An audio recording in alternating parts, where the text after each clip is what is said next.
في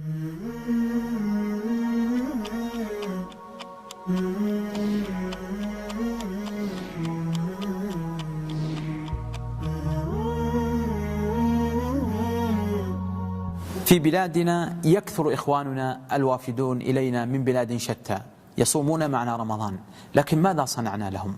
ربما قصر بعضنا مع هؤلاء الإخوة، والواقع أن رمضان فرصة لتقوية الصلة بهم، لإيصال الخير إليهم.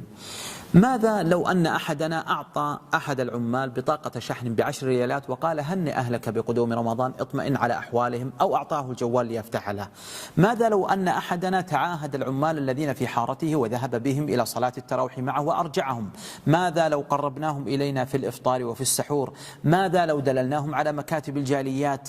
ثمة وسائل كثيرة أيها الإخوة نستطيع أن نقترب بها من إخواننا هؤلاء، وكذلك أيضا أن نثقفهم وأن نوعيهم بكثير من أمور دينهم فيرجعوا بعد ذلك وقد نفع الله بهم ودعوا إلى خير كثير بسبب هذه الأعمال القليلة. تواصل، أن تتميز بالتغطية.